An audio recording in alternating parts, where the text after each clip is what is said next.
Et on démarre ce Trends et Marchés par l'essentiel de la bourse. Les bourses européennes ont clôturé dans le vert, soutenues par un repositionnement des investisseurs, à nouveau inquiets des perspectives des géants américains de l'intelligence artificielle. Sur Euronext, Bruxelles Azelis a rebondi et clôturé la séance en tête du Bel 20. Hors indice, Bankup s'est également illustré du côté d'EBS. Argenix a subi des prises de bénéfices. Ontex a dégringolé à la suite d'un avertissement sur résultat. Le groupe prévoit désormais un recul de 5% de son chiffre d'affaires en 2025 contre un repli limité à 1% précédemment.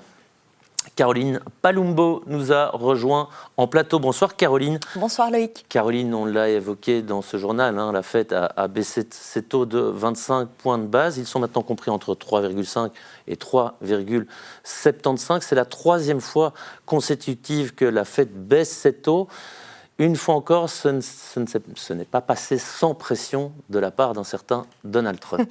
Donc effectivement, ça fait quand même quelques mois maintenant qu'il critique de manière assez virulente Jérôme Powell en particulier. Son but, c'est évidemment de faire descendre au maximum les taux d'intérêt pour pouvoir contrer les effets en fait des taxes douanières. Mais le problème, c'est que les taxes douanières peuvent induire aussi de l'inflation. Donc de son côté, la Fed a toujours été très indépendante, a renouvelé cet acte d'indépendance pendant de nombreux mois, en disant ce sont les indicateurs économiques qui vont vraiment motiver nos décisions. Et c'est vrai qu'ici, depuis plusieurs semaines, on voit clairement l'inflation se stabiliser autour de 3%. On a des chiffres de l'emploi qui sont plus faibles aussi. Et donc, c'est en toute indépendance que la Fed a baissé les taux ici, donc encore hier. Oui, donc les taux sont au plus bas pour la première fois depuis 3 ans. Mais cette décision, elle n'a pas été prise à l'unanimité. Les membres de la Fed ne sont pas tous d'accord par rapport à la décision prise hier. Non, en fait, on a 3 membres qui ont voté contre donc cette décision. Il faut remonter à septembre 2019 pour avoir un niveau de désaccord aussi important. Et je dirais même que ceux qui n'étaient pas d'accord entre eux. Puisqu'on a Stéphane Miran qui plaide plutôt pour une baisse plus importante de 50 points de base, alors que Goldsby et Schmidt, eux, préconisaient plutôt un statu quo. Ces désaccords pourraient d'ailleurs encore s'amplifier puisque on a Kevin Hassett, qui est le poulain de Donald Trump, qui est pressenti pour remplacer Jérôme Powell donc à partir de mai 2026. Alors il y avait aussi une attente, c'est-à-dire quelles sont les intentions de la Réserve fédérale pour les 12 prochains mois.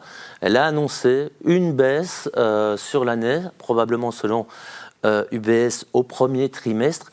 Pourquoi une telle prudence alors qu'elle vient de baisser les taux 3 fois de suite, comme on vient de le dire? Donc en fait, ce sont les perspectives de la Fed qui ont changé et qui sont un peu plus positives pour l'économie. Donc on prévoit une hausse, en tout cas les prévisions ont été revues à la hausse en termes de croissance économique. On attend à peu près 1,7 contre 1,6 initialement pour 2025, mais ça pourrait s'accélérer à 2,3% de croissance en 2026.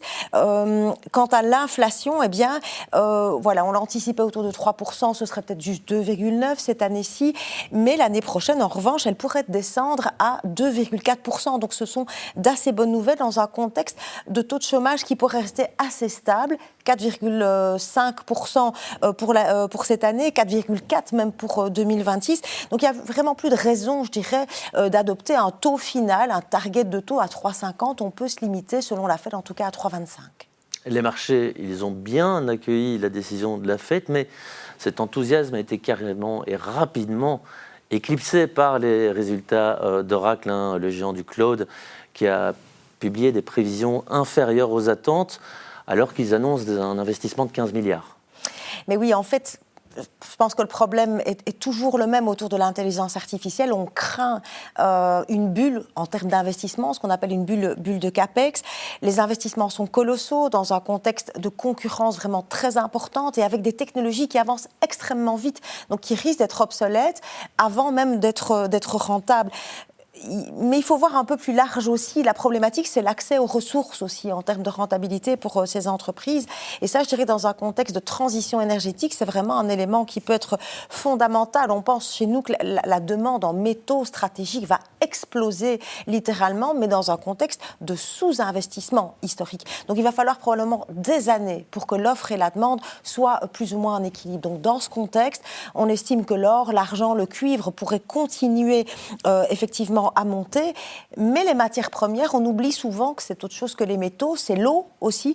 Or, on sait à quel point il faut de l'eau pour refroidir les centres de données, donc la gouvernance de l'eau, ça pourrait être un des thèmes de 2026. Autre, je dirais, thème essentiel, c'est l'accès aux terres rares. Alors, quand on parle terres rares, on pense évidemment à la Chine, puisqu'elle détient 60% des mines, 90% des activités mondiales de raffinage. Est-ce qu'on peut considérer que la Chine détient un monopole ? Alors, probablement, à l'époque actuelle, c'est d'ailleurs une des raisons pour lesquelles, compte tenu des perspectives, nous, on surpondère les actions chinoises dans notre stratégie. Mais il faut voir aussi, un petit peu plus large, le manque de compétitivité, c'est jamais bon pour un marché. Et on voit émerger ça et là vraiment des initiatives assez importantes. Et je pense notamment à ce plan de l'Europe qui s'appelle Ressources EU et dont l'objectif, en fait, c'est de créer des centres d'achat, d'abord, qui soient purement européens. Le but, c'est par exemple de produire soi-même 10% des besoins, raffiner à environ 40%, recycler 25%. On a aussi comme objectif de tisser des partenariats solides parce qu'il va falloir casser cette route de la soie qui est reconstruite quelque part par la Chine.